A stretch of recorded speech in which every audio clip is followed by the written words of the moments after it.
Hey, how you doing today? I am Tequila Coleman. In today's video, I'm going to answer one of our God ordained spouse question. She sent in via our God ordained marriage website. Now, here's the email. She said, "Hi Tequila, I watched several of your videos and I was wondering if you could share some light on two of them. Here, I'm sharing a little of my story. I met a man 7 years ago and we had an on and off relationship. At first, I was intrigued by him, but I would guard my heart. In our first dates, he would talk about soulmates. He showed me a picture of the marriage of his parents, and he even sent me a video. I'll be your mirror from the Velvet Underground. Since then, many things have happened, and the relationship ended tragically. I even found myself in prison for the first time in my life because my broken heart became evil and made me seek revenge for the first time in my life as well. I know the picture is not complete, but I wonder if the bad things that happened between me and the man I love seems to you closer from point number 3 in your 9 stages God ordained believing spouse will go through before the promises video about being disowned, or if the bad things that happen seems closer to point number 6 in your 8 signs this is not your God ordained spouse. About bear about bear fruits in which there is betrayal. Maybe my question is not clear enough. From what I come to understand in God ordained marriages, the prodigal spouse can choose to hurt the chosen one. In one video, you say that it's not a God ordained spouse if they betray you and break your heart.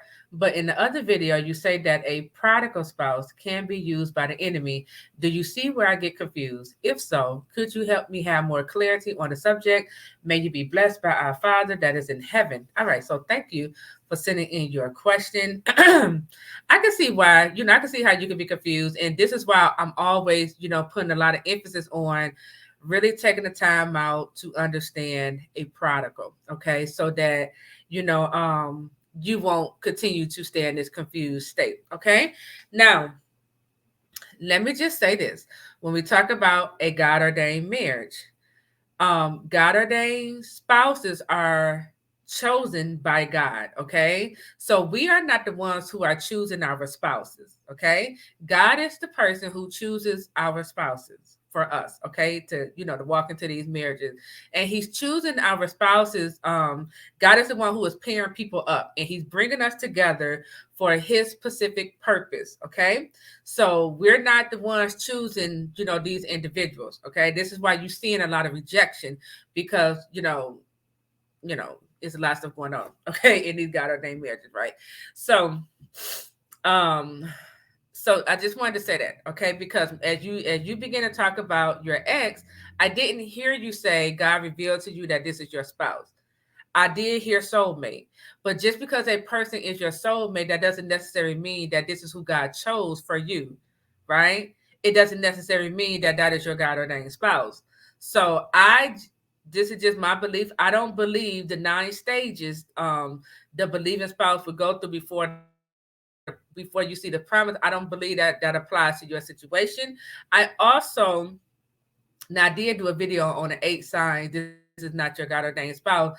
I do believe that that person is not your God ordained spouse. Okay, because again, I didn't hear in your email you telling me how God spoke to you and told you that this is your God ordained spouse. Okay, now with that being said, let's clear up the confusion on what I was talking about when you see the betrayal and how that's not your God ordained spouse. Okay, so I want to talk to you today about how the enemy manifests in your God ordained prodigal spouse. Okay.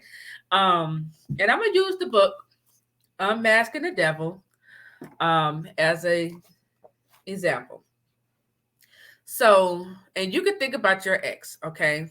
You can think about your ex just to get the full picture and understanding of what I'm talking about when I talk about prodigals, having the door open to the enemy. And when the door is open to the enemy, now demons are entering to this person, okay? And so whenever you see betrayal, whenever you see rejection, whenever you experience anger, the person being critical. These are unclean spirits, demons, okay, that are in operation through the individual.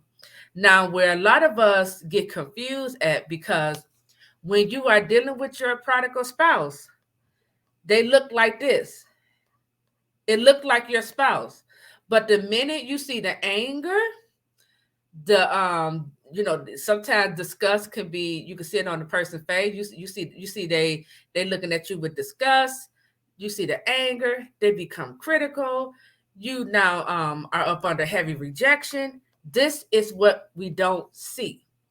This is what's influencing your prodigal to behave in these ways. Okay? So when they become critical, it's a critical spirit up under this face, okay? That we can't see. This is why, it's called the unseen world, okay? The spirit world, unseen world. We can't see it. This is why in the book of Ephesians it says your battle is not against flesh and blood. Our battle isn't against our prodigal spouses. It's against these rulers. It's against these, unclean spirits, these demons, okay, that we can't see. It's against, these witches and warlocks that are sending these spirits our way, okay? So that is what I meant when I said, when you're interacting with your God ordained prodigal spouse, and as soon as you see the betrayal, that's not your spouse in that moment. That is the unclean spirit. And let me take it a step further, because unclean spirits, demons, they can talk. They can speak to you. They can speak, they will talk through your prodigal spouse, okay? And they will say things such as, I don't want this marriage. Um, they would reject you, right? They would probably tell you, I'm not interested in you. They would tell you things like, they will mock you, okay? So just know that demons they can speak, okay? Now I have scripture to back up what I'm talking about here. Go to the book of Luke chapter 8, starting at verse 26. It talks about the healing of a demon possessed man. Let's start at verse 27. It said, when Jesus stepped ashore, he was met by a demon possessed man from the town. For a long time, this man had not worn clothes or lived in a house, but had lived in the tomb. When he saw Jesus, he cried out and fell at his feet, shouting at the top of his voice, what do you want with me, Jesus, Son of the Most High God? Now this is the demon that is talking to Jesus, okay? This is not the man. This is the demon. It said, I beg you, don't torture me.